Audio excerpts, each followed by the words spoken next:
Começando pela partida. Vamos falar então muito de São Paulo 2, Bragantino 2 aqui na Jovem Pan. Começando, Bruno, com o jogo, com a bola rolando.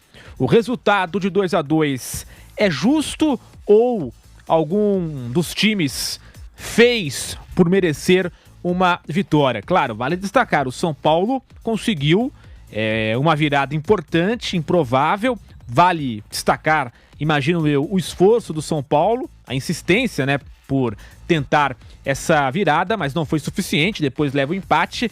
Mas o jogo merecia um vencedor ou 2-2 ficou mais justo? Bruno Prado. Acho que ficou justo, foi um jogo que terminou muito aberto, né, com os gols nos acréscimos, Bragantino poupando bastante gente. O São Paulo, ele não jogou bem, né? Esse é um detalhe, né, que nos últimos jogos o time não tem feito boas partidas, mas conseguiu pelo menos ir buscar, virou o jogo, depois cedeu o empate, conseguiu buscar mais no abafa ali, mais na pressão, no ambiente do estádio cheio. São Paulo conseguiu, pelo menos teve essa força de buscar o resultado. Mas não jogou bem e está com muita dificuldade de jogar quando precisa ter a bola para construir. É um time que quando consegue sair de trás ele acelera bastante, então é um time que está bem acelerado, tem desfalques, isso tem um peso, né? Problema na lateral direita, não tem nenhum dos laterais disponíveis, então o Bobadilla pelo segundo jogo seguido está jogando por ali e hoje ele teve muita dificuldade, principalmente na marcação, tanto no duelo com Mosquera, tanto também no duelo com Vitinho, né? Ele teve muita dificuldade por ali. E o São Paulo também, o Nicão, que foi titular, não foi bem, Ferreirinha oscila demais, então foi um São Paulo que conseguiu mais no abafo o resultado, mas na maior parte do jogo, se a gente olhar o jogo friamente, na maior parte o Bragantino foi melhor. Eu digo que o empate foi justo porque o Bragantino, de um jeito ou de outro, cedeu 2 gols já nos acréscimos, né? Mas o Bragantino conseguiu impor mais o seu jogo do que o São Paulo. O Bragantino conseguiu colocar mais a sua proposta do que o São Paulo, de sair de trás tocando, de ter um bom contra-ataque, explorar os lados do campo. Então o São Paulo foi buscar o resultado mais na vontade, na pressão, do que numa melhora. Acho que em nenhum momento o São Paulo melhorou assim claramente no jogo. Ele conseguiu buscar, o que é importante, mas não melhorou. Positivo, acho que o Eric é um destaque. O Eric entrou bem no jogo, fez um gol, deu assistência. Contra o Santos fez um gol no final, mas bateu no braço dele, foi anulado. Poderia ter sido também ali um gol de empate. E para os próximos jogos, acho que o Carpini tem que pensar bastante em povoar mais o meio, né? O São Paulo tem utilizado 2 volantes. O Luciano, que já fez essa função muitas vezes, mas o Luciano está mal. Acho que não é nem a posição. Ele está mal. A posição é a mesma que ele joga há 1000 anos, ali atrás do centroavante. E 2 atacantes pelo lado. Ano passado, na Copa do Brasil, um dos jogadores de lado era o Nestor, que é um meio-campista. Então o Nestor muitas vezes vinha por dentro. Ele era um terceiro homem de meio, só que jogando no lado esquerdo. E muitas vezes ele vinha para o meio e dava o corredor pro lateral, que era o Caio Paulista. Agora não, até porque o Nestor tá machucado, o Carpini tá usando atacantes mesmo pelo lado. Então o São Paulo tá tendo essa dificuldade. Eu pensaria nos próximos jogos em colocar um meio-campista no lugar do Luciano. Que aí pode ser o Luiz Gustavo, pode ser o próprio Bobadilla jogando alguém na lateral. Não sei se no próximo jogo um dos 3 pelo menos vai estar disponível. Se não tiver, eu faria outra experiência. Talvez o Diego Costa de lateral, que já jogou por ali, porque o Bobadilla está com muita dificuldade. Mas isso é uma mudança que eu pensaria no São Paulo. Colocar mais um meio-campista, saindo o Luciano, que começa o ano mal, e colocando ali ou o Luiz Gustavo ou o Bobadilla. E o Eric, nesse momento, é a melhor opção para jogar do lado direito. O Rato machucado, o lado direito, nesse momento, o Eric, por merecimento, deveria ter uma sequência. José Manuel de Barros, o São Paulo segue sem vencer, mas agora com empate. Perdeu para Ponte e Santos e agora empata com o Bragantino. Com todo esse adendo que eu citei, pode terminar a rodada, dependendo de uma combinação de resultados, fora ali do G2, que dá o acesso ao mata-mata. Como é que foi esse jogo para o São Paulo? Merecia ter vencido ou o empate ficou de bom tamanho? E até sobre essas observações que o Bruno fez em relação ao meio-campo, a reforçar a marcação, o Bobadilla na direita, o Carpini aos poucos vai encontrando alguns problemas no meio do caminho, Zé. Então, Guilherme, Bom, para começo de conversa, São Paulo e Bragantino nunca vai ser fácil para o São Paulo, nem aqui, nem em Bragança Paulista. Mas hoje era contra o time reserva do Bragantino, se esperava uma imposição maior por parte do São Paulo. Ok, vinha de 2 derrotas consecutivas, você não perde 2 jogos seguidos à toa, né? Alguma coisa não está funcionando, né? E muita coisa não funcionou no jogo de hoje aqui no Morumbi. Eu poderia dizer que o Bragantino não tem que reclamar do resultado. Poupou os titulares para jogar terça-feira, não perdeu, volta com, né, com um resultado de empate, com pelo menos 1 ponto e jogando aqui no Morumbi. Mas se olha para a tabela, ele pode ser superado pela Inter de Limeira, que tem 2 jogos a menos na sequência do Campeonato Paulista, e de repente, na próxima fase, pode correr o risco de jogar como visitante, de jogar fora de casa. Então, mas de qualquer forma, ele conseguiu não perder o jogo sem o seu time titular, colocando alguns apenas no segundo tempo. Para o São Paulo, talvez evitar sair sendo vaiado depois dos 45, né?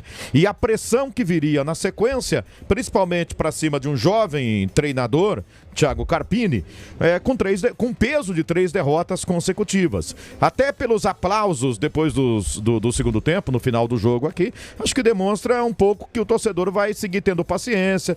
O time ganhou um título lá em cima do Palmeiras no começo dessa temporada.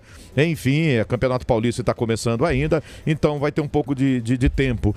Mas muitos erros do São Paulo. Achei equivocada a presença do Nicão na direita, talvez ele devesse ter começado o jogo com o Eric, alguém no meio campo, né? O Luciano já comprovou no primeiro tempo que não estava funcionando ali, talvez devesse sair antes também, na volta já para o segundo tempo, um homem a mais no meio, como disse o Bruno agora há pouco. Bobadilha, se funcionou como emergencial ali, a improvisação dele de lateral no primeiro jogo, eu acho que já ficou provado desde o segundo tempo contra o Santos, que ele devia buscar alguma outra solução. De repente ele ali no meio campo fosse melhor para o São Paulo no jogo de hoje, com outro jogador improvisado ali naquele setor. Eu acho que não estou ali no dia a dia, no treinamento, conhecendo todos os jogadores. Um jogador mesmo sub-20 do São Paulo não poderia entrar um pouco no jogo de hoje, ser testado no jogo de hoje? Não sei, né? Ou então alguém de zaga mesmo, né? De qualquer forma, pelo que foi demonstrado ali nos 90 minutos dentro de campo, o São Paulo errou demais. A falta de movimentação foi gritante, né? E acima de tudo, o Bragantino se impôs no Morumbi. Com time reserva, foi melhor do que o São Paulo. Jogou mais. O São Paulo ia conquistando uma vitória que estava caindo do céu. Quase que imerecida, né? Não imerecida porque ele criou as chances de gols ali para marcar já um gol aos 43 do segundo tempo, outro aos 48. Cara, acabou o jogo, né? E ele conseguiu tomar um empate aos 51, né, minutos do segundo tempo ainda. Ou seja, tem muita coisa errada no São Paulo. É começo de ano? Mas ele devia estar melhorando. O Carpini precisa trabalhar isso já para o próximo jogo. Não pode ficar deixando passar, não, porque daqui a pouco... Ele é um treinador novo que precisa matar um leão por dia. Todo jogo, né? Escapou da derrota hoje, mas ele precisa ganhar a próxima, senão a batata começa a esquentar. Nicão foi escolhido para substituir o Wellington Rato e foi vaiado, né? Foi vaiado o Nicão, não teve uma boa atuação, saiu e deu lugar ao Eric. Mais uma vaia também foi ali no intervalo do jogo. O Chacon destacou que a vaia foi pelo lado de torcedores comuns, digamos assim, não foi da organizada. E aí, isso no intervalo. Depois do 2-2, teve os aplausos. Mas, começando mais nessa questão do Nicão, não foi bem, foi vaiado, não sei se era pra tanto, mas imagino eu que até para o próximo jogo o Carpini pode tentar uma outra alternativa pro Rato. É por aí mesmo, Bruno? E seria o Eric mesmo, que entrou bem no jogo, né? Eu imagino que o Eric vai ser mantido no próximo jogo. O Nicão é um cara que já passou pelo clube, né? Ele chega em 2022, não vai bem, foi um investimento alto do São Paulo, em 23 ele é emprestado pro Cruzeiro e agora volta, né? Então, já tem, né? Não era um cara que tinha agradado na primeira vez, né? Em 2022, e acabou retornando e não se acertou, né?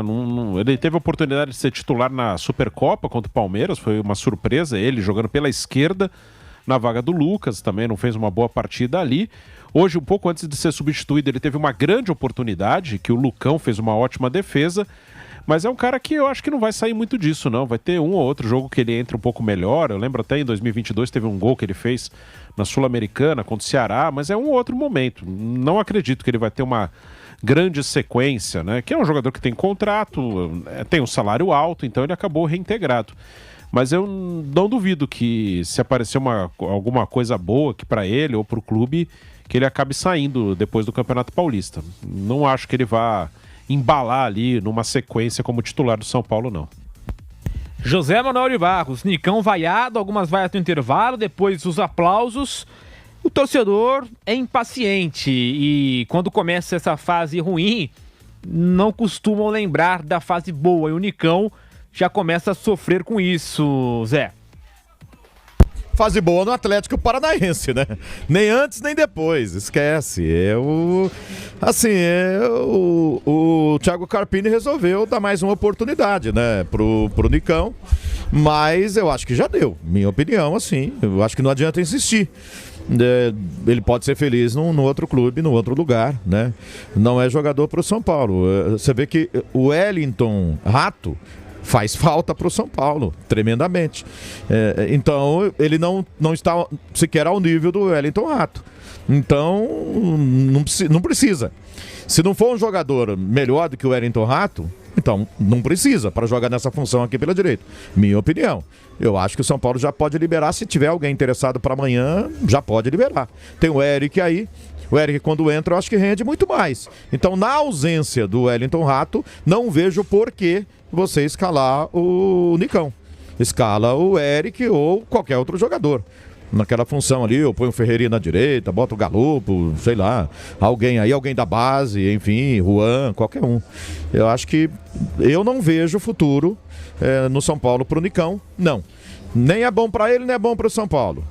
Né? O torcedor, qualquer erro dele, ele fazia lances acertados aqui, ok, ninguém falava nada. Daqui a pouco, primeiro erro, a torcida já perde a paciência com ele, porque ele nunca conseguiu jogar com a camisa do São Paulo o que jogou no Atlético Paranaense. Não foi à toa que o Atlético liberou do jeito que liberou, né? Então, com todo respeito à história dele no Atlético Paranaense, eu acho que pro São Paulo não acrescenta. É melhor o São Paulo buscar outra solução ali, né? E eu já citei aqui, no elenco ele tem pelo menos o Eric ali, que quando entra rende mais do que ele. Tem jogador que fica marcado. Agora, Bruno Prado, uma outra pergunta que surge aqui pelas redes sociais, a ausência do Galopo. O Galopo não entrou na partida. Até vou conferir aqui se ele estava no banco, né? Estava no banco de reservas o Galopo.